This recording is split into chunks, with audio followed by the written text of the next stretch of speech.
obulwadde bayita measles mu bumanyi. Measles baluyita bacha mu lulimi olulala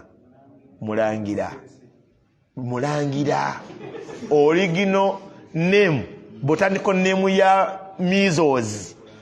Measles that is luzungu, olunkusense Luganda, naye olulimi lwalwo olwannamaddala bamuyita mulangira. Kasita ayingira ennyumba ayina emizizo mu ntegera y'abasamize. Omuzizo ogusooka ani agumanyi? Ogwate badde sigumanyi. Omuziro ogusooka agambye omwana alwadde mulangira asula ku ki? Ku kutiya. Ekutiya engande naye mmwanyi. Banakolamu kabida akade zikyalabika badde kyusaamu. Musuza ku kutiya. Omuzizo omulala tanaaba egye mizizo emeka? Ebiri. Ekyokusatu talya nnyama. Owamizo zitalya nnyama egye esatu. Lindako owamizo zitalya nnyama egye emeka? Esatu. Ate nammwe abali mu nju mwali temugiriiramu egye emeka? Egye ena. Ogwokutaano tebayo kata tekola kata pulimi ani kata World Cup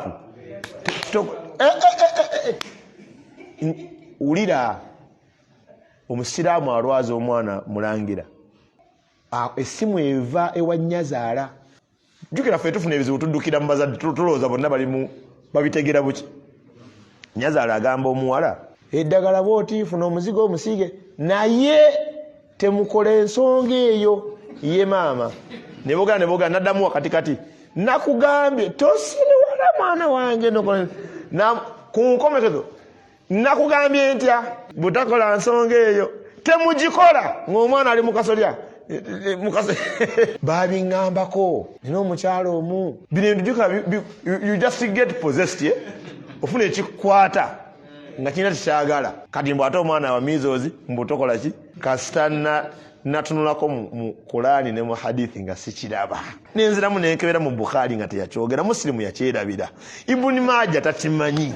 Nengamba kati ate yali ani ono musinadi gwani? Mwana watunze nga mpaguza amateeka nga ngamenya nga nze ntereera nga n'omwana naye namala n'awona. Shaitani bwetyo eziyiza abantu essanyu. Shaitani yo kyeyagala kukujja ku Allah kyeyakuwa. Tewali kakwate wakati wa measles na World Cup. Tebirina nkolagana ate oluusi World Cup ayinza ovaamu goole nti ndala. Shaitani yagala tunyigiriza. Buli wookwata essanyu ng'eggaanawo. Omuwala w'enkima ku w'enkima togendayo. Kati omutuusize kasi wa nkima ate naye mugamba mbu ate naye alimu omulangira.